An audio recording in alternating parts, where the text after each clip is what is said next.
Assalamualaikum warahmatullahi wabarakatuh. Innal hamdalillah nahmaduhu wa nasta'inuhu wa nastaghfiruh wa na'udzu billahi min shururi anfusina wa min sayyiati a'malina. Man yahdihillahu fala mudilla lahu wa man yudlil fala hadiya lahu. Asyhadu an la ilaha illallah wahdahu la syarika lahu wa asyhadu anna Muhammadan 'abduhu wa rasuluh. Ya ayyuhalladzina amanu taqullaha haqqa tuqatih wa la tamutunna illa wa antum muslimun. يا أيها الناس اتقوا ربكم الذي خلقكم من نفس واحدة وخلق منها زوجها وبث منهما رجالا كثيرا ونساء واتقوا الله الذي تساءلون به والأرحام إن الله كان عليكم رقيبا يا أيها الذين آمنوا اتقوا الله وقولوا قولا سديدا يصلح لكم أعمالكم ويغفر لكم ذنوبكم ومن يطع الله ورسوله فقد فاز فوزا عظيما أما بعد فإن أصدق الحديث كتاب الله وخير الهدي هدي محمد صلى الله عليه وسلم وشر الأمور محدثاتها وكل محدثة بدعة وكل بدعة ضلالة وكل ضلالة في النار. Ikhwani fillah rahimani wa rahimakumullah.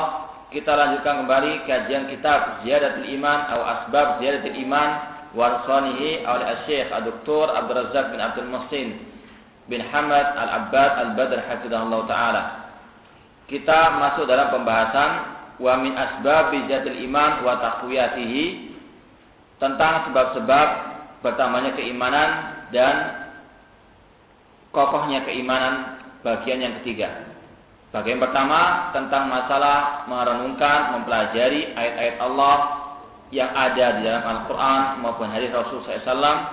Dan yang kedua atau bagian yang kedua yaitu merenungkan ayat-ayat Allah Al-Kauniyah yang ada di alam semesta ini. Kemudian bagian yang ketiga secara garis besar tentang bertambahnya keimanan dan bertambahnya kekuatan keimanan. Dikatakan di sini an yajtahidal muslimu fil qiyam bil a'mali shalihati al khalisati li wajhillah taala. Faktor ketiga secara global tentang bertambahnya keimanan yaitu dengan seorang muslim bersungguh-sungguh di dalam menjalankan amal soleh yang ikhlas dikarenakan wajah Allah, wa an yuktsara minha wa yudawim 'alaiha, dan untuk merubahnya dari amal soleh serta konsisten di atas amal soleh tersebut. Seorang muslim, seorang mukmin tidak akan mungkin dia menjadi seorang yang betul-betul mukmin, yang betul-betul selamat di dunia dan akhirat kecuali dengan dia beriman dan beramal soleh. Wal asri innal insana lafi khusrin illa alladziina amanu wa amilus sholihat. Demi waktu kata Allah Subhanahu wa taala, sesungguhnya semua manusia itu pasti merugi kecuali orang yang beriman. Namun tidak cukup beriman saja, harus ditambahi dengan al-amal soleh. Wa amilus sholihat wa tawassaw bil wa tawassaw bis sabr. Surat ini merupakan surat yang sangat agung sekali, yaitu surat Al-Asr, sampai-sampai Imam Asy-Syafi'i rahimahullah mengatakan, "Law ma anzalallahu hujjatan ala khalqihi illa hadis surata lakafathum." Seandainya Allah tidak menurunkan satu surat pun, satu hujjah pun kepada semua makhluk kecuali surat Al-Asr ini, maka cukup bagi mereka manusia tersebut. Dikarenakan kandungan surat Al-Asr yang sangat tinggi sekali, kandungannya sangat agung sekali, sangat mulia. Ciri orang yang tidak merugi beriman dan beramal saleh. Tanpa iman orang tersebut merugi.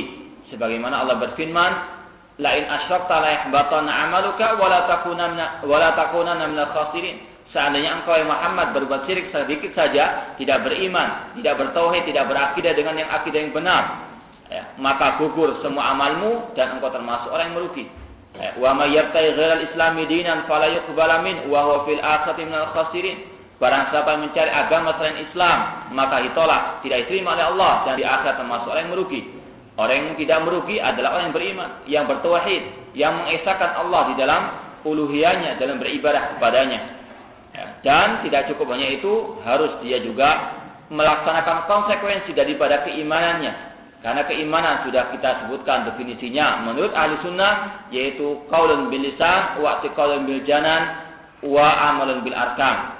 Ucapan dengan lisan, keyakinan dalam hati, dan perbuatan anggota badan. Tidak cukup iman hanya sekedar ucapan di bibir. Tidak cukup seorang mengatakan saya muslim, namun tidak beramal soleh, tidak cukup. Demikian pula harus ada keyakinan dalam hati, meyakini Islam yang terbaik, meyakini agama terakhir, yaitu agama Islam yang dibawa oleh Nabi Muhammad SAW. Selain Islam adalah agama yang batil. Selain ajaran Nabi SAW adalah ajaran yang batil. Famada badal haqqi ila dhalal. Tidak ada setelah kebenaran kecuali kesesatan. Ya, di dunia tidak ada ya jalan tengah. Ya, tengah antara kebatilan dan kebenaran tidak ada. Yang ada imma kebenaran, imma kebatilan. Ya, cuma dua. Karena itulah yang difirmankan oleh Allah. Famada badal haqqi ila dhalal. Ya, harus meyakini selain Islam, selain ajaran Rasulullah SAW adalah ajaran yang batil. Ya, siapapun yang membawanya. Kemudian tidak cukup hanya sekedar keyakinan, harus ada konsekuensi dalam kehidupan sehari-harinya, yaitu melaksanakan apa yang diperintahkan oleh Allah dan menjauhi larangan Allah Subhanahu wa taala sesuai dengan ajaran Rasul sallallahu alaihi wasallam. Ini yang bisa menambahkan keimanan seorang muslim kepada Allah. Fa inna kulla amalin yaqumu bihi muslim mimma syaraha Allah wa yukhlisu niyyatahu fi yazidu fi imanihi. Kaidahnya setiap perbuatan yang dilakukan oleh seorang muslim yang disyariatkan oleh Allah, dari hal-hal yang disyariatkan oleh Allah, dan dia mengikhlaskan niatnya dalam beribadah tersebut, maka inilah yang bisa menambahkan keimanannya kepada Allah Subhanahu wa taala. Syarat amal soleh yang diterima oleh Allah, syarat amal soleh yang bisa menambah keimanan seorang hamba kepada Allah, yaitu amal yang disyariatkan. Yang disyariatkan oleh Allah dan Rasulnya ada dalilnya. Makanya definisi takwa yang paling sempurna, yang paling baik sekali adalah apa yang diucapkan oleh seorang ulama tabi'in, Talib bin Habib rahimahullah, beliau menyatakan at-taqwa an ta'mala bi ta'atillah ala nurin minallah tarju sawaballah. Takwa itu artinya engkau melaksanakan perintah Allah, menjalankan ibadah kepada Allah ala nurin minallah, di atas cahaya dari Allah, di atas syariat Allah. Bukan di atas bid'ah, bukan di atas hawa nafsu, bukan di atas apa kata sang kiai atau kata sang wali, tidak. Namun apa yang disyariatkan Allah Subhanahu wa taala. Ini namanya takwa. Dan dalam rangka mengharapkan pahala dari Allah. Demikian pula takwa adalah meninggalkan maksiat kepada Allah di atas cahaya, di atas syariat Allah, dalam rangka takut akan azab Allah Subhanahu wa taala. Maka tidak benar kalau orang-orang itu menginginkan untuk bertambahnya keimanan dengan melakukan kebid'ahan. Justru bid'ah akan menambahkan mereka dosa, akan menjauhkan mereka dari Allah, akan menjauhkan mereka dari iman kepada Allah Subhanahu wa taala. Yang bisa atau amal yang bisa menguatkan, menambah keimanan adalah amal-amal yang disyariatkan Allah Subhanahu wa taala. Maka setiap kita wajib untuk mengoreksi apakah amal yang telah kita lakukan, yang kita niatkan ibadah kepada Allah, ada dasarnya, ada dalilnya atau tidak. Kalau tidak, harus kita buang jauh-jauh, harus kita tinggalkan. Meskipun harus melawan arus, meskipun harus melawan adat istiadat dan seterusnya. Karena yang kita ikuti adalah ma qallallahu wa rasuluh, apa yang diucapkan Allah dan Rasulnya. Kita harus berpegang teguh dengan prinsip dalam kehidupan ini. Selain yang diajarkan Allah Rasulnya adalah ajaran yang batil. Li'anal iman yazidu bi ziyadati ta'ati wa kasratil ibadat. Iman akan bertambah dengan bertambahnya ketaatan kepada Allah dan banyaknya ibadah kepada Allah Subhanahu wa taala. Dan ini adalah kesepakatan ijma' ahli sunnah wal jamaah yang menyatakan al-imanu yazidu wa yanqus. Iman itu bisa bertambah dan bisa berkurang. Ini berlainan dengan keyakinan sebagian kelompok-kelompok sesat, Di antaranya kelompok al-khawarij, kelompok yang suka mengkafirkan, yang suka memvonis orang-orang muslim sebagai orang-orang murtad, orang kafir dan sebagainya. Mereka menyatakan iman itu tidak bertambah, tidak berkurang. Artinya apa? Kalau mereka melaksanakan kafiran, langsung kata mereka, atau melakukan suatu perbuatan yang mereka kira sebagai kafiran, langsung murtad dari agama Allah Subhanahu wa taala. Mudah memvonis seorang muslim kafir murtad dari agama Allah. Meskipun dia belum menjalankan hal-hal yang mengeluarkan dari agama Islam. Dahulu orang-orang Khawarij mereka menyatakan pelaku dosa besar keluar dari agama Islam. Dikarenakan apa? Iman itu tidak bercabang kata mereka. Iman itu cuma satu. Kalau hilang berarti hilang semuanya. Adapun ahli sunnah tidak. Iman itu memiliki cabang. Sebagaimana yang dijelaskan oleh Rasulullah SAW, al-imanu bid'un wa sab'una syu'bah. Iman itu memiliki 72 lebih cabangnya. A'laha qaul la ilaha illallah, yang paling tinggi ucapan la ilaha illallah, wa adnaha imatatu al-anit tariq. Dan yang paling rendah adalah menyingkirkan gangguan dari jalan, yaitu ada 72. Ya, kalau satu gugur masih ada yang lainnya, masih ada yang di atasnya. Kalau Khawarij tidak. Kalau satu hilang, berarti kafir, murtad dari agama Allah Subhanahu wa taala. Maka terkadang suatu definisi atau suatu hal ya tidak bisa diremehkan karena ada konsekuensi di balik definisi atau di balik ya keyakinan tersebut. Ya. Di antaranya misalnya suatu keyakinan atau suatu definisi yang jika salah memahaminya akan fatal akibatnya. Di antaranya kalau orang itu mendefinisikan atau mengartikan la ilaha illallah dengan tidak ada Tuhan selain Allah. Kalau orang itu meyakini la ilaha illallah tidak ada Tuhan selain Allah, berarti meskipun dia menyembah berhala, meskipun dia menyembah wali-wali yang telah mati, mereka menganggap dirinya masih muslim. Karena apa? Menganggap tidak ada Tuhan selain Allah. Saya cuma tawasul, tidak menganggap wali itu sebagai Tuhan. Ini dikarenakan pengertian yang salah. Sesuatu yang sepilih terkadang, namun fatal akibatnya.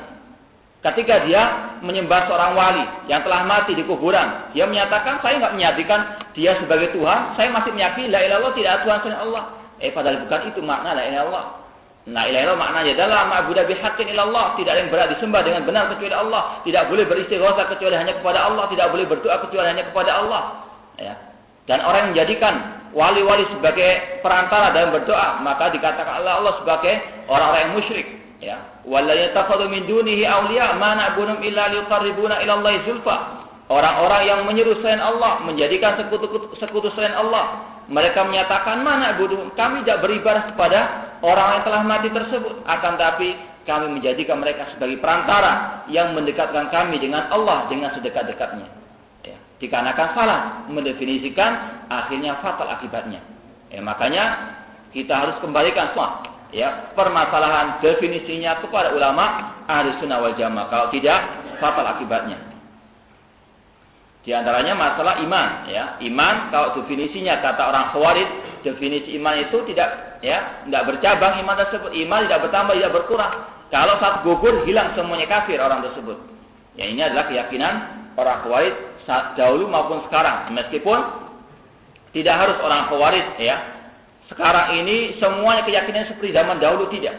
Cukup dia mengkafirkan seorang muslim hanya karena suatu dosa yang tidak dikafirkan oleh Allah dan Rasulnya, maka ini diantara ciri orang Khawarij, yaitu memvonis atau mudah gegabah dalam mengkafirkan kaum muslimin atau penguasa kaum muslimin. Ini diantara Khawarij yang dikatakan oleh Nabi SAW, al-Khawarij kilabun nar. Khawarij adalah anjing-anjing neraka. Summa inal ubudiyyah allati syara'aha Allahu li ibadihi wa talaba minhum al-qiyama biha fardiha wa nafliha munqasiman 'alal qalbi wal lisani wal jawarih. Kemudian peribadahan yang Allah syariatkan kepada hamba-hambanya dan yang Allah perintahkan kepada mereka, baik yang berupa ibadah yang wajib ataupun yang nafilah atau yang sunnah, yang mustahab, itu terbagi menjadi 3. Ibadah yang disyariatkan oleh Allah itu ada 3 macam. Ibadah qalbiyah, ibadah yang ada dalam hati, ibadah yang ada dalam lisan, ibadah yang ada di dalam anggota badan. Wa ala kullin minha ubudiyatun takhussuhu. Di antara 3 tersebut memiliki ibadah-ibadah yang khusus, memiliki peranan atau tugas masing-masing. Lisan punya amalan-amalan sebagai bentuk ibadah kepada Allah. Hati itu punya ibadah-ibadah yang juga disyariatkan oleh Allah Subhanahu wa taala. Demikian pula anggota badan yang lain memiliki kewajiban untuk beribadah kepada Allah Subhanahu wa taala. Oleh karena itulah ibadah sangat amat luas maknanya. Seperti yang didefinisikan oleh Syekhul Islam Ibnu Taimiyah rahimahullah, al-ibadatu ismun jami'un li kulli ma yuhibbuhu Allah wa yardah min al-aqwali wal af'alil batinati wad dhahirati. Ibadah adalah suatu nama yang mencakup hal-hal yang dicintai dan diridhai oleh Allah dari perbuatan maupun ucapan yang lahir maupun yang batin. Kita tahu ini ibadah kalau hal tersebut dicintai dan diridhai oleh Allah Subhanahu wa taala. Jadi kalau kita mau tahu definisi ibadah, yang pertama kita tahu apakah perbuatan itu dicintai dan diridhai oleh Allah. Kalau iya, maka itulah namanya ibadah. Kemudian dari mana kita tahu kalau ibadah tersebut dicintai dan diridhai oleh Allah Subhanahu wa taala? Tidak ada jalan lain kecuali dengan dalil. Dari Al-Qur'an maupun hadis. Seperti misalnya hal-hal yang dimurkai oleh Allah. Ya, kita tidak bisa mengatakan ini dimurkai oleh Allah, ini dilarang oleh Allah kecuali dengan dalil. Ya. Zina dilarang oleh Allah karena Allah berfirman, "Wala taqrabuz zina." Ya. Demikian pula minum khamar misalnya, termasuk perbuatan yang dilarang, diharamkan oleh Allah. Dari mana kita tahu? Dari Al-Qur'an, dari dalil ya, Al-Qur'an. Innamal khamru wal maisir wal ansab wal azlam rijsun min amali syaitan fajtanibuhu la'allakum tuflihun. Kemudian juga syirik, kenapa kok dilarang oleh Allah? Karena ada dasarnya, innallaha la yaghfiru an yushraka bihi wa yaghfiru ma duna dzalika liman yasha. Ya. Kita nggak bisa menetapkan ini larangan, ini perintah kecuali dengan dalil. Demikian pula kita tidak bisa mengatakan ini ibadah kecuali dengan dalil. Karena ibadah adalah perbuatan, perkataan yang lahir maupun yang batin yang dicintai dan diridhai Allah Subhanahu wa taala. Dan kita tidak bisa mengetahui ini dicintai atau diridhai oleh Allah kecuali dengan dalil, ya. Kita tidak bisa mengatakan misalnya ya perayaan Isra Mi'raj, perayaan Maulid Nabi dikatakan sebagai hal yang dicintai Allah. Dari mana kita tahu? Mana dasarnya? Ya, perayaan tersebut dicintai dan diridhai Allah itu adalah bentuk ibadah? Tidak. Ya. Karena tidak ada dasarnya, maka itu bukan bentuk ibadah. Dasarnya atau pegangannya adalah apa yang telah dijalankan oleh Rasulullah SAW dan para sahabatnya. Oleh karena itulah Imam Malik rahimahullah mengatakan dalam sebuah kaidah, "Fama lam yakun yauma idin dinan fala yakunul yauma dinah." Apa-apa yang tidak disebut sebagai agama, yang tidak dianggap sebagai agama pada zaman Nabi SAW dan juga para sahabat beliau, maka sampai hari kiamat pun tidak bisa dianggap sebagai agama, tidak bisa dianggap sebagai ibadah. Ya, sekali lagi, kalau kita tahu ini ibadah atau tidak, apa dasarnya? Ya, kalau ada dasarnya, kalau ada contohnya, maka itulah ibadah. Ya. Demikian pula yang dikatakan oleh seorang sahabat Rasulullah SAW, Hudzaifah bin Yaman radhiyallahu anhu, beliau mengatakan, "Kullu ibadatin lam yata'abbadha ashabu Rasulullah SAW fala tata'abbaduha." Setiap ibadah yang tidak pernah dilaksanakan oleh para sahabat Rasulullah SAW, maka jangan kalian beribadah dengan perbuatan tersebut. Ya. Contohnya harus ada pada zaman Rasul, pada zaman para sahabat Rasul Shallallahu Alaihi Wasallam. Jadi ibadah itu ada 3 macam, ya, dalam segi subjeknya. Ibadah hati, ibadah lisan, dan ibadah anggota badan. Karena ini termasuk rangkaian iman kepada Allah Subhanahu Wa Taala. Seperti yang sudah kita sebutkan tadi dalam hadis Syu'abul Iman, hadis tentang cabang-cabang keimanan. Nabi SAW mengatakan iman itu ada 72 lebih cabangnya atau 70 lebih cabangnya. Yang paling tinggi adalah ucapan qaul la ilaha illallah. Kemudian imatatul adani tariq, menyingkirkan gangguan dari jalan, menyingkirkan duri dari jalan, menyingkirkan kulit pisang dari jalan. Apapun yang mengganggu jalan kaum muslimin dihilangkan, itu termasuk keimanan, perbuatan anggota badan. Ya. Kemudian Nabi mengatakan al-haya'u syu'batun minal iman. Rasa malu termasuk bagian dari iman. Rasa malu ada dalam hati kita. Jadi iman tersusun dari 3 hal tersebut. Ya, semakin 3 hal tersebut menjalankan ibadah kepada Allah, ya, semakin 3-tiganya tadi itu melaksanakan fungsinya untuk tunduk kepada Allah, maka bertambahlah keimanannya kepada Allah Subhanahu wa taala. Kemudian famin ubudiyatil qalbi allati takhussuhu al-ikhlas wal mahabbatu wa tawakkul wal inabatu war raja'u wal khaufu wal khasyatu war rahbatu war ridha was sabr wa ghairuha min al-a'mali al-qalbiyah. Di antara ibadah hati yang Allah khususkan, ya, bagi hati tersebut, yang pertama al-ikhlas, ya. Yang pertama tentang al-ikhlas, dan ini termasuk porosnya segala bentuk ibadah, ya. Tanpa ikhlas tidak akan mungkin diterima ibadah seorang hamba. Wa ma umiru illa liya'budullaha mukhlishina lahuddin. Dan tidaklah mereka diperintahkan kecuali untuk beribadah kepada Allah dengan ikhlas. Ya. Ikhlas merupakan salah satu bentuk ibadah. Dari mana kita tahu? Karena dari Al-Qur'an. Seperti ayat yang tadi. Demikian pula Nabi SAW mengatakan innamal a'malu binniyat. Sesungguhnya amal tersebut tergantung kepada niatnya. Ya, kita tahu ikhlas termasuk salah satu bentuk ibadah karena ada dasarnya. Demikian pula ancaman Nabi SAW, ya, tentang masalah orang yang belajar ilmu tanpa ikhlas atau yang beribadah tanpa ikhlas. Ini adalah suatu hal yang sangat besar di sisi Allah dan Rasulnya.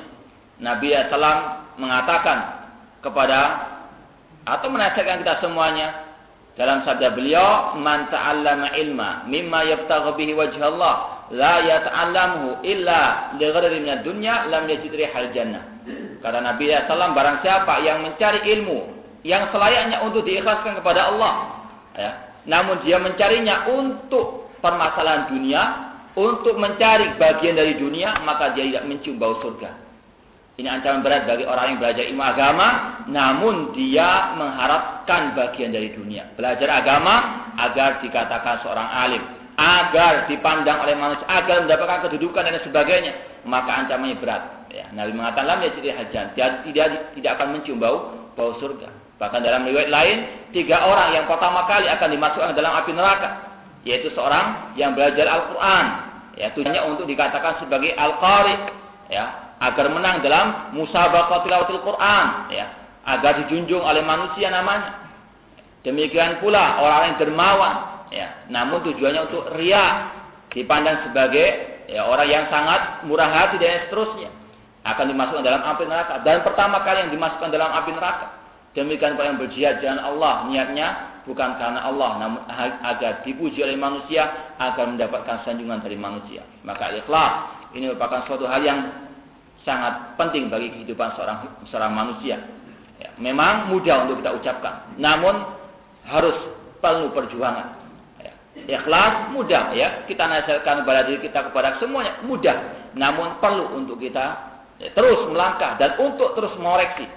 Kita koreksi keikhlasan kita pada awal kita beribadah, pada pertengahannya, pada akhirnya, dan setelah kita beribadah, ya, terus kita koreksi. Ya. Pada karena itulah seorang ulama As-Salah mengatakan, yaitu kalau tidak salah Sufyan As-Sauri mengatakan, ma'alatu syai'an asyaddu min niyati. Tidak ada sesuatu yang paling berat untuk aku obati di dalam diriku kecuali niatku. Karena hati di tangan Allah Subhanahu wa taala. Terkadang sekarang ikhlas, namun besoknya riya.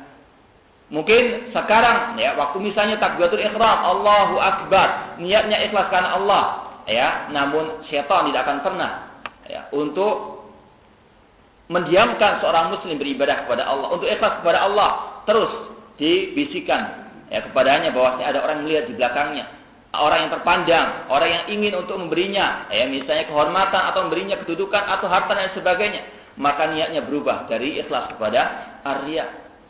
Maka seorang muslim terus untuk mengoreksi niatnya. Makanya para ulama atau sebagian para ulama ketika mereka mengarang sebuah kitab, yaitu terutama kitab hadis, mereka mulai dengan kitab atau mulai dengan hadis innamal a'malu binniyat. Sesungguhnya perbuatan itu tergantung pada niatnya. Di antaranya Sahih Bukhari. Kalau kita buka Sahih Bukhari, pertama kali hadis yang kita temui adalah innamal a'malu binniyat. Demikian pula kitab Syarh Sunnah milik Imam Al-Baghawi rahimahullah. Demikian pula kitab Arba'in Nawawiyah, ya, yang dikarang Imam Nawawi rahimahullah, kumpulan 540 hadis. Ya, pertama kali innamal a'malu binniyat. Ya, kata para ulama, apa sebab dari semuanya itu? Apa rahasia para ulama meletakkan hadis itu pada awal kitab mereka? Ya, agar para pembacanya, agar para penuntut ilmu, agar semua kaum muslimin selalu mengoreksi niatnya. Ketika dia awal kali menuntut ilmu agama, apa niatnya? Ya, karena sangat besar, ya, ancaman dari Rasul SAW bagi orang yang tidak ikhlas. Ya, memang berat, namun harus penuh perjuangan, harus terus dikoreksi dan harus terus untuk diperbaiki. Ya, kalau sekarang kita ikhlas, jangan pernah kita merasa aman. Ya, pasti suatu saat akan ada riya dalam diri kita, karena inilah janji syaitan. Ini adalah apa yang telah diproklamirkan oleh syaitan untuk terus menggoda Bani Adam. Ya, iblis mengatakan, la'aqudannahum siratakal mustaqim. Aku akan duduk menghalangi jalannya hamba-hambamu dari jalanmu yang lurus. Kemudian di antara bentuk ibadah hati ada al-mahabbah, cinta kepada Allah Subhanahu wa taala. Ya, Allah Subhanahu wa taala berfirman, "Qul in kuntum tuhibbunallah fattabi'uni." Katakanlah Muhammad, jika engkau atau jika kalian wahai kaum muslimin cinta kepada Allah, maka ikutilah Rasulnya sallallahu alaihi wasallam, yuhibbukumullah, maka pasti Allah akan mencintai kalian. Ya, ini adalah suatu bentuk ibadah hati. Yang ada dalam hati yaitu cinta kepada Allah Subhanahu wa taala. Namun cinta bukannya sekedar propaganda, cinta bukannya sekedar semboyan, cinta bukannya sekedar keyakinan, namun katanya Allah Subhanahu wa taala, fattabi'uni. Konsekuensi mencintai Allah, ittabi'uni, ikutilah Rasulnya sallallahu alaihi wasallam. Ya, demikian pula kalau seorang itu cinta kepada Rasul SAW harus mengikuti ajaran Rasul SAW, bukan malah menyimpang dari ajaran Rasul SAW, bukan malah menyimpang dari ajaran para sahabat Rasul SAW. Ya, kata seorang penyair, "Man kana hubbuhu shadiqan la ata'tahu innal muhibba liman yuhibbu muti'u." Barang siapa yang betul-betul cintanya dari lubuk hati terdalam, maka dia akan mentaati orang yang dia cintainya. Maka tidak benar kalau ada orang yang cinta kepada Rasul namun berbuat halal baru di dalam masalah agama ini. Kemudian wa tawakkul, di antara bentuk ibadah hati ada tawakal kepada Allah. Menyerahkan semua hasil apa yang kita lakukan, yang kita kerjakan kepada Allah. Namanya tawakal, setelah berusaha menyerahkan semuanya kepada Allah Subhanahu wa taala. Wa may yatawakkal 'ala Allah fa huwa hasbuh. Barang saya bertawakal kepada Allah, maka Allah pasti akan mencukupinya. Harus kita yakin. Tawakal merupakan bentuk ibadah. Dari mana kita tahu tawakal bentuk ibadah? Karena ada dalam ayat Al-Qur'an, karena ada perintah dari Rasul SAW atau perintah dari Allah Subhanahu wa taala. Lau tawakkaltum 'ala Allah haqqa tawakkulihi la razaqakum kama yarzuqut tayra yadu khimasan wa yaruhu bitana. Kata Nabi SAW, seandainya kalian mau bertawakal kepada Allah dengan sebenar-benar tawakal, kalian akan diberi rezeki oleh Allah sebagaimana Allah memberi rezeki kepada seekor burung. Kita tahu ini adalah bentuk ibadah dari mana? Dari hadis Rasulullah SAW yang sahih. Demikian pula wal inabah, tobat, atau kembali kepada Allah Subhanahu wa taala. Ini salah satu bentuk ibadah kepadanya, salah satu bentuk ibadah hati. Dari mana kita tahu? Karena Allah berfirman, wa anibu ila rabbikum wa aslimu lahu. Bertobatlah, kembalilah kepada Allah dan serahkanlah dirimu kepadanya. Kita tidak boleh menyatakan ini ibadah atau tidak, ini larangan, ini perintah, kecuali harus ada dasarnya. Demikian pula ar-raja, berharap, mengharapkan pahala dari Allah, mengharapkan rezeki dari Allah, mengharapkan apa yang kita inginkan. Ini termasuk bentuk ibadah yang dilakukan oleh hati kita. Hati kita bukannya sekedar meyakini, tidak, namun ada amalan-amalan yang bisa membuahkan keimanan kepada Allah, bisa membuahkan pahala, bisa menambahkan keimanan kita kepada Allah Subhanahu wa taala. Semakin kita mengharap terus kepada Allah, semakin kita akan dekat kepada Allah Subhanahu wa taala. Allah berfirman tentang para kaum mukminin, ketika mereka beribadah mereka mengharapkan pahala dari Allah Subhanahu wa taala. Tatajafa junubuhum 'anil madaji' yad'una rabbahum khaufan wa tama'a. Pada malam hari lambung-lambung orang yang beriman jauh dari tempat tidurnya. Mereka berdoa kepada Allah khaufan, dalam rangka takut kepada Allah, dan tama'a, rajaan, mengharapkan pahala dari Allah Subhanahu wa taala. Amman huwa qanitun ana al-laili sajida wa qa'ima yahzarul akhirah wa yarju rahmata rabbi. Apakah sama orang-orang yang beribadah pada malam hari salat tahajud, mereka sujud dan rukuk, yahzarul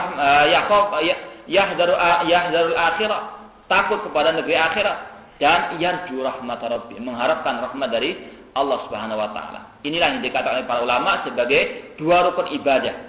Kalau salat itu punya rukun, takbiratul ihram itu rukunnya salat. Al-Fatihah rukunnya salat, rukuk sujud rukunnya salat. Demikian pula ibadah secara umum itu ada rukunnya. Di antara rukun ibadah adalah berharap dan takut. Seperti yang didefinisikan oleh Thalib bin Habib tadi, bahwasanya takwa itu harus memiliki dua syarat. Ikhlas dan mutabah sesuai dengan sunnah Rasulullah SAW, dan harus memiliki dua rukun, yaitu mengharapkan pahala dari Allah dan takut akan azab Allah Subhanahu wa taala. Bukan seperti yang dikatakan oleh orang-orang sufi atau orang tasawuf yang mengatakan aku beribadah kepada Allah karena cinta, saya tidak takut neraka dan saya tidak mengharapkan surga. Ini adalah keyakinan yang syirik atau keyakinan yang batil. Bahkan mereka menyatakan saya tidak takut dengan api neraka, na'udzubillahi min dzalik. Padahal Nabi SAW selalu berdoa, Allahumma a'udzubika min adzabil qabr wa min adzabil jahannam. Ketika doa setelah tasyahud akhir, antara tasyahud akhir dengan salat. Namun mereka merasa lebih pintar, lebih bertakwa daripada Nabi sallallahu alaihi wasallam. Padahal para ulama menyatakan dua rukun ibadah adalah al-khauf wa roja. Kemudian di antara bentuk ibadah al-khauf, rasa takut. Dan dua hal ini harus selalu ada, senantiasa ada pada seorang muslim. Bahkan dikatakan para ulama, dua hal ini diibaratkan seperti dua ekor sayap burung. Tanpa dua sayap ini tidak akan mungkin burung terbang dengan baik. Demikian pula seorang mukmin tanpa kedua hal ini tidak akan mungkin dia bisa istiqamah di jalan Allah Subhanahu wa taala. Kalau dia terus roja, terus berharap tanpa ada rasa takut, dia akan meremehkan dosa-dosa. Ya, dia akan meremehkan maksiat. Dia mengatakan, "Wah, enggak apa-apa, Allah Ghafurur Rahim. Nanti kalau saya tua, insyaallah Allah mengampuni saya." Tidak. Padahal Allah menyatakan, "Innallaha syadidul iqab." Sesungguhnya Allah sangat keras, siksanya sangat pedih siksanya. Tujuannya untuk menakuti hamba-hamba Allah Subhanahu wa taala. Demikian pula kalau orang itu memiliki perasaan takut terus, maka akan terjadi keputusasaan. La ta'yasu min rahmatillah, aw la ta'yasu min rahmatillah, fa inna la ya'su min rahmatillah illa qaumul kafir. Janganlah kalian putus asa dari rahmat Allah, kalian tidak akan putus asa dari rahmat Allah kecuali orang yang merugi atau orang yang kafir. Maka harus selalu ada ar-raja wal khauf. Berapa banyak orang yang tidak punya rasa roja, dia putus asa, stres, frustasi, bunuh diri dan sebagainya. Seorang muslim tidak akan mungkin terkena hal itu kalau dia memiliki rasa roja, berharap selalu kepada Allah. Demikian pula seorang muslim tidak akan mungkin meremehkan dosa-dosanya, meremehkan maksiat-maksiatnya kalau dia masih punya rasa takut. Harus ada keseimbangan antara roja wal khauf, antara rasa berharap dan rasa takut kepada Allah Subhanahu wa taala. Wal khasyah, demikian pula rasa takut, takut kepada Allah Subhanahu wa taala. Fala takhshaw wakhshawni, janganlah kalian takut kepada mereka, namun takutlah kepadaku. Khasyah termasuk bentuk ibadah kepada Allah Subhanahu wa taala. Jangan pernah kita merasa takut kepada semua makhluk kecuali kepada Allah Subhanahu wa taala. Jangan takut kepada orang-orang yang ingin menghinakan dakwah Ahlussunnah wal Jamaah. Jangan pernah takut kepada orang yang memusuhi dakwah salafiyah. Allah memiliki tentara yang sangat banyak, tidak akan mungkin bisa ditantang-tandingi. Malaikat, wa ma ya'lamu junuda rabbika illa huwa. Tidaklah seorang pun bisa menghitung tentara Rabbmu kecuali dia saja. Mengapa kita takut dengan tentara-tentara yang memusuhi wali-wali Allah Subhanahu wa taala? Padahal Allah memiliki tentara yang tidak akan mungkin tertandingi. Rasa takut hanya kita berikan kepada Allah Subhanahu wa taala. Warahbah, sama juga rahbah artinya al-khasyah, waridha, keridhaan kepada Allah Subhanahu wa taala. Raditu billahi rabba wa bil islami dina. Ini adalah suatu bentuk ibadah kepada Allah, ridha kepada Allah. Wasabar, demikian juga bersabar. Bersabar merupakan salah satu bentuk ibadah kepada Allah karena Allah memerintahkan, ya ayyuhalladzina amanu sabiru wasabiru. Wahai yang beriman, bersabar dan teruslah bersabar. Bahkan dikatakan sabar ini sangat penting dalam kehidupan seorang manusia. Tanpa sabar, manusia tidak akan bisa hidup. Bahkan dikatakan seorang Al-Khalifatul Rasyid Ali bin Abi Thalib radhiyallahu anhu, beliau mengatakan as-sabar karra'si fil jasad. Bahwanya sabar itu diibaratkan seperti kepala di dalam tubuh manusia. Tanpa kepala tidak akan mungkin bisa hidup jasad tersebut. Maka manusia harus betul memiliki rasa sabar. Sabar dalam mentaati Allah, sabar dalam meninggalkan maksiat kepada Allah, sabar dalam menghadapi segala bentuk musibah. Terutama dalam bentuk musibah yang mana manusia di dunia ini tidak akan mungkin terlepas daripada musibah dan ujian. Maka Allah memerintahkan manusia untuk bersabar. Apa itu sabar? Sabar adalah menahan diri dari hal-hal yang tidak diridhai oleh Allah Subhanahu wa taala. Ketika ditimpa musibah, bukannya sekedar dia diam saja, tidak, namun harus dia menahan diri daripada hal yang tidak diridhai oleh Allah Subhanahu wa taala. Di antaranya misalnya ketika ditimpa musibah berupa kematian karib kerabat atau orang yang dicintai, dia tidak memukul pipinya atau tidak merobek sakunya atau bajunya atau tidak mengatakan hal-hal yang dimurkai Allah Subhanahu wa taala. Bahkan dia menahan diri dari hal-hal yang bisa mendatangkan murka dari Allah Subhanahu wa taala. Dan pahala yang sangat besar bagi orang-orang yang bersabar ketika menghadapi musibah. Dalam surah Al-Baqarah yang insyaallah sudah sering kita dengarkan atau yang mungkin kita sudah menghafalnya, alladzina idza asabatuhum musibah qalu inna lillahi wa inna ilaihi raji'un. Bahwasanya mereka ketika ditimpa musibah mereka mengatakan innalillah, sesungguhnya kami milik Allah dan akan kembali kepada Allah Subhanahu wa taala. Ulaika alaihim salawatu mir rabbihim wa rahmah wa ulaika humul muhtadun. Allah menyatakan pahala orang yang bersabar itu salawat dari Allah Subhanahu wa taala, doa dari Allah, doa keselamatan dari Allah Subhanahu wa taala. Kemudian mendapatkan rahmat dari Allah dan akan mendapatkan petunjuk dari Allah Subhanahu wa taala. Ketika ditimpa musibah bukan malah anarkis, bukan malah berbuat syirik kepada Allah Subhanahu wa taala. Ditimpa musibah berupa banjir bandang atau lumpur yang alapin misalnya. Justru mereka naudzubillahi min dzalik bukan malah bersabar, malah berbuat syirik kepada Allah Subhanahu wa taala. Bahkan berbuat bid'ah dan sebagainya, melaksanakan kesyirikan, membuang kepala kambing, mengorbankan sapi dan sebagainya untuk penunggu lapin dan sebagainya, mengadakan istighosah yang lain sebagainya. Ya, kita ikut berduka cita, namun hal-hal seperti itu justru malah membuat murka Allah Subhanahu wa taala, bukan malah ya membuat ya mereka diintaskan oleh Allah ya penderitaannya. Justru semakin mereka diuji, semakin mereka menjadi kemaksiatan, kesyirikannya, kebid'ahannya, justru itu adalah musibah yang terbesar daripada musibah sebelumnya. Ya, maka inilah makna sabar ketika ditimpa musibah, yaitu menahan diri dari hal-hal yang tidak diridhai oleh Allah Subhanahu wa taala. Wa ghairuha minal amal qalbi, ada masih banyak lagi amal-amal hati yang merupakan ya kewajiban bagi hati tersebut untuk beribadah kepada Allah. Wa min ubudiyatil lisan allati takhussuhu. Kemudian di antara ibadah lisan yang dikhususkan oleh Allah untuk lisan tersebut beribadah kepadanya, di antaranya qiraatul Quran, membaca Al-Quran. Dari mana kita tahu Al-Quran atau membaca Al-Quran itu merupakan ibadah? Dari dalil Al-Quran dan hadis. Bukan dari hawa nafsu kita, bukan dari ya kebiasaan masyarakat, bukan ya. Oh, karena masyarakat banyak baca Al-Quran maka ini adalah ibadah. Tidak.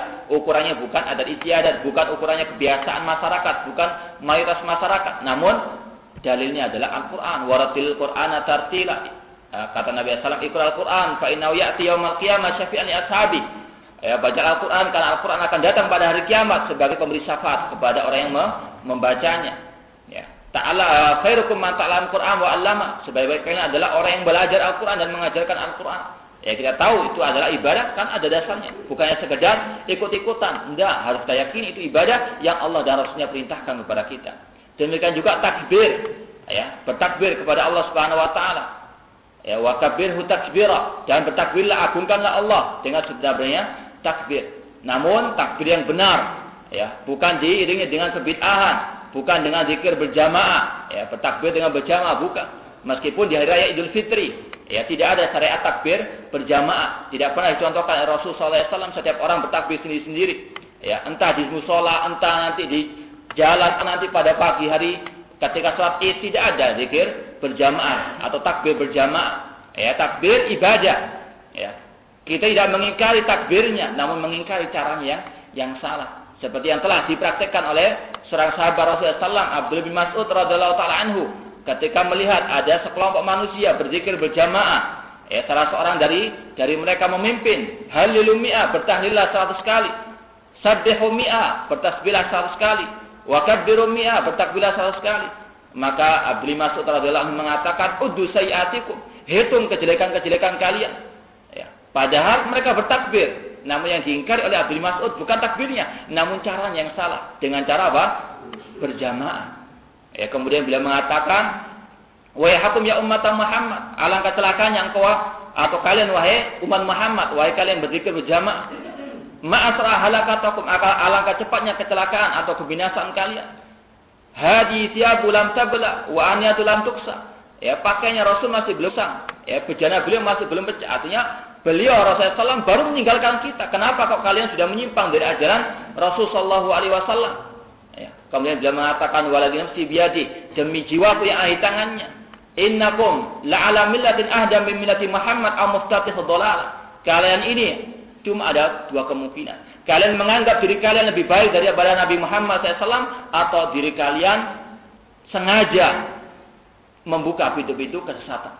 Ya, ini adalah kemungkinan yang ada pada pelaku bid'ah. Pelaku bid'ah atau hal-hal yang melakukan hal baru dalam agama cuma ada dua kemungkinan. Menganggap dirinya lebih baik daripada Nabi SAW atau sengaja membuka pintu kesesatan.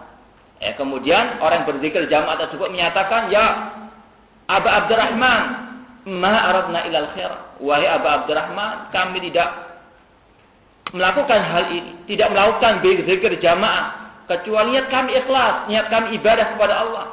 Nah, lalu Abdul Mas'ud radhiyallahu anhu, seorang sahabat Rasulullah SAW yang belajar kepada Rasulullah SAW, yang dibimbing oleh Rasulullah SAW, beliau mengucapkan ucapan emas, ya, kam min muridin lil khairi lan yusiba. Berapa banyak orang yang menginginkan kebaikan namun tidak mendapatkan kebaikan tersebut. Ya. Niatnya ingin mendapatkan pahala, niatnya untuk beribadah, niatnya untuk zikir, namun kalau salah caranya dia tidak mendapatkan pahala daripada apa yang dia lakukan. Ya, niatnya untuk nahi mungkar, ya, namun kalau dengan cara yang anarkis, dengan cara yang tidak disyariatkan oleh Allah Subhanahu wa taala, memukuli orang dan sebagainya, padahal itu bukan haknya rakyat, itu haknya pemerintah, hak yang berwajib, ya. Itu malah mendapatkan pahala, malah mendapatkan dosa dan kemurkaan dari Allah Subhanahu wa taala. Ya, niat yang baik harus dengan cara yang baik, yaitu cara yang dicontohkan oleh Rasul sallallahu alaihi wasallam. Demikian pula wa tasbih wa tahlil wal istighfar wa hamdillah wa sana alaihi wassalati wassalam ala rasulih. Ya, demikian pula di antara ibadah lisan, ya, selain membaca Al-Qur'an, bertakbir, bertasbih, bertahlil wal istighfar, memuji Allah, demikian juga berselawat kepada Rasul sallallahu alaihi wasallam. Namun selawat yang disyariatkan, ya, selawat yang ada dasarnya, contohnya dari Rasul SAW, yaitu cuma selawat Ibrahimiyah yang sudah kita baca, yang sudah kita hafalkan, ya, kita praktekkan ketika kita tasyahud akhir atau tasyahud awal, ya, Allahumma sholli ala Muhammad dan seterusnya, ya, bukan selawat-selawat yang bid'ah, bukan selawat-selawat yang syirik, ya. Jangan kita, ya, menganggap semua selawat itu benar, tidak. Ya, ada selawat yang sunnah, ada selawat yang bid'ah, bahkan ada selawat yang syirik yang dikalahkan oleh manusia. Ya, selawat nariyah misalnya, yang menyatakan bahwasanya dengan Nabi Muhammad SAW itulah akan terpenuhi semua kebutuhan. Padahal Nabi SAW, innama ana basyarun mislukum, sesungguhnya aku adalah manusia biasa. Tidak bisa Rasulullah SAW memenuhi hajat manusia. Ini adalah bentuk kesyirikan kepada Allah Subhanahu wa taala. Salawat nariyah, ya, yang digandengkan dengan acara tahlilan kadang-kadang. Ya. Kemudian juga salawat burda, yang juga kebid'ahan plus kesyirikan. Nabi SAW dikatakan sebagai makhluk yang paling mulia yang disamakan dengan Allah Subhanahu wa taala. Ya akramal khalqi maliman adulu siwaka inda hululil haditsil amam. Wahai makhluk yang paling mulia, tidak ada tempat aku bergantung kecuali hanya kepada. Ini dalam salawat apa?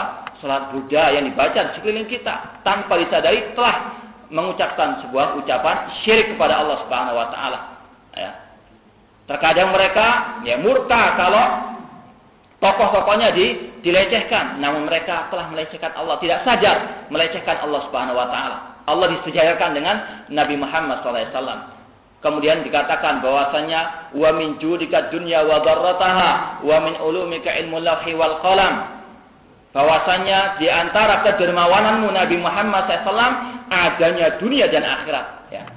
Padahal Allah telah berfirman walal akhiratu, bahwasanya dalam surat Duha wa Duha saja mau akan walal akhiratu laka walal akhiratu laka minal ula, atau bang. Yang penting di situ disebutkan bahwasanya dunia dan akhirat milik Nabi Muhammad SAW atau ciptaan Nabi Muhammad SAW. Ya, wa min ulumika ilmul lahi wal qalam, di antara ilmu wahai Nabi Muhammad SAW adalah ilmu lauh al-mahfuz, ya, wa ilmul qalam, ilmu tentang takdir, bahwa Nabi mengetahui yang gaib. Ya, ini adalah bentuk kesyirikan yang dibaca oleh kaum muslimin dalam salawat Buddha. Demikian pula dalam jibaan dan seterusnya. Banyak hal-hal yang bid'ah yang tidak, ya, layak dilakukan seorang muslim. Ya, apalagi kalau dia ingin mencintai Rasulullah SAW bukan dengan cara yang bid'ah, namun dengan cara yang dicontohkan oleh Rasul SAW. Maka benar apa yang difirmankan oleh Allah Subhanahu wa taala, "Qul hal nunabbiukum bil akhsarina amala alladziina dhalla sa'yuhum fil hayatid dunya wa hum yahsabuna annahum yuhsinuna sun'ah." Katakanlah wahai Nabi Muhammad SAW, apakah kami akan beritahukan kepada kalian orang yang paling merugi amal ibadahnya di dunia ini? Kata Allah Subhanahu wa taala, "Alladziina dhalla sa'yuhum fil hayatid dunya", yaitu orang yang merugi, yang sia-sia amal perbuatannya di dunia, namun mereka merasa telah berbuat yang sebaik-baiknya. Ini adalah bentuk, ya, persangkaan mereka yang ditolak oleh Allah Subhanahu wa taala. Dan masih banyak lagi perbuatan-perbuatan lisan yang merupakan bentuk ibadah kepada Allah Subhanahu wa taala. Namun sekali lagi, ibadah tersebut harus timbang dengan timbangan Al-Qur'an dan sunnah Rasul sallallahu alaihi wasallam. Wa min ubudiyatil jawari allati takhussuha. Di antara bentuk ibadah anggota badan yang Allah khususkan baginya adalah sedekah, ya, sedekah, ya, sedekah banyak macam ragamnya. Sedekah dengan harta, ya, kemudian juga menolong orang lain termasuk sedekah, ya, bermuka atau berseri-seri di hadapan seorang muslim, ya, tabassumuka fi wajhi akhika sedekah, senyummu di depan, ya, saudaramu merupakan sedekah. Demikian pula membantu seorang muslim bertasbih merupakan sedekah. Ya, kemudian juga menyedekahkan harta yang kita miliki termasuk sedekah, membayar zakat yang wajib ini terlebih lagi merupakan sedekah. Ya, banyak sekali hal-hal yang sebetulnya bisa untuk menambahkan keimanan kita kepada Allah Subhanahu wa taala. Ya, hal yang disyaratkan saja itu terkadang dan mungkin kebanyakan dari kita masih belum bisa melaksanakannya. Ya, maka mengapa kita masih mau mengimpor ibadah-ibadah baru, mau menambah hal baru dalam ibadah ini? Padahal yang sudah ada saya kita belum sanggup melaksanakannya. Ya, sedekah macamnya banyak sekali. Kemudian juga wal haj, berhaji, ibadah haji sangat banyak macamnya, ibadahnya sangat banyak. Namun yang sunnah, yang diajarkan oleh Islam justru ditinggalkan, malah mengambil hal yang bid'ah. Haji kita tahu itu ibadah. Dari mana kita tahu haji ibadah? Karena ada dasarnya. Ya. Maka inilah bedanya antara bid'ah dengan sunnah. Kalau ibadah yang sunnah, artinya sunnah di sini diajarkan oleh Rasulullah kan ada dasarnya. Kalau ibadah bid'ah tidak ada dasarnya dari Rasulullah SAW. Bukan ukuran bid'ah dan sunnah itu menurut ukuran mayoritas setempat tidak. Namun ukurannya Al-Quran dan sunnah Rasulullah SAW. Allah berfirman tentang haji misalnya, walillahi 'alan nasi hajjul baiti man istata'a ilaihi sabila. Wajib bagi seorang manusia untuk berhaji kepada Allah atau untuk Allah Subhanahu wa taala bagi yang memiliki perbekalan dalam berhaji. Kemudian juga disebutkan dalam hadis tentang arkanul Islam. Kemudian wassalah wal wudu wal khuta ilal masjid, ya.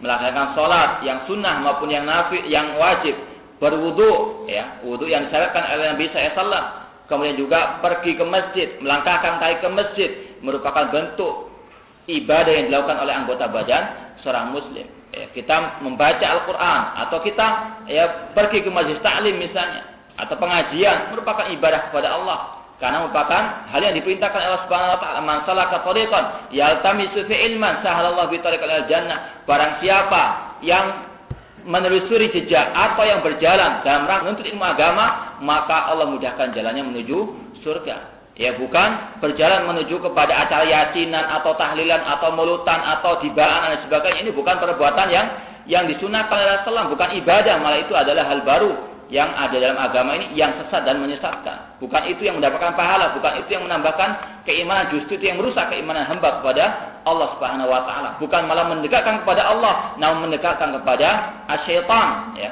Karena dikatakan oleh para ulama salaf, al-bid'atu ahabbu ila iblis minal ma'siyah. Bahwasanya bid'ah itu lebih dicintai oleh iblis daripada kemaksiatan. Ya, perbuatan maksiat, ya, itu merupakan langkah-langkah syaitan. Lebih dari itu adalah kebid'ahan. Ya, lebih dicintai oleh iblis. Bukan malah mendekat kepada Allah, malah mendekat kepada iblis. La'natullah alaihi na'udzubillah min dzalik. Fahadil a'mal qalbiyatu walati bil lisan walati bil jawarih kulliha minal iman. Semua amal-amal perbuatan ini, amal hati, amal lisan, amal jawarih, anggota badan, semuanya bagian daripada keimanan. Wa dakhilatun fi musamma, dan termasuk dari bagian keimanan. Ini berbeda dengan sebagian kelompok yang sudah kita sebutkan, bahwasanya ada sebagian mereka yang mengatakan amal itu bukan termasuk bagian daripada keimanan. Ini adalah keyakinan yang sesat dan menyesatkan. Karena mereka kalau mengatakan amal bukan bagian dari ibadah iman, akhirnya meremehkan amal perbuatan. Sehingga sebagai mereka, yaitu yang dinamakan dengan istilah kelompok Murji'ah, mengatakan la yadurru mal imani dzambun, kemaksiatan, dosa itu tidak mempengaruhi keimanan. Karena apa? Karena amal bukan bagian daripada keimanan. Ini adalah salah, makanya dalam definisi atau dalam masalah istilah atau dalam hal-hal yang berkaitan dengan masalah pengartian, ini terkadang memiliki dampak yang sangat besar dalam konsekuensi setelahnya itu. Fal qiyamu biha wal iktsaru minha ziyadatun fil iman wa ihmaluha wa inqasuha naqsun fil iman. Memperbanyak ibadah, menambah ibadah dalam tiga hal tersebut bisa menambah keimanan hamba kepada Allah, dan sebaliknya meremehkan ibadah-ibadah dalam ketiga hal tadi, lisan, qalb dan juga jawari, itu akan mengurangi keimanan kepada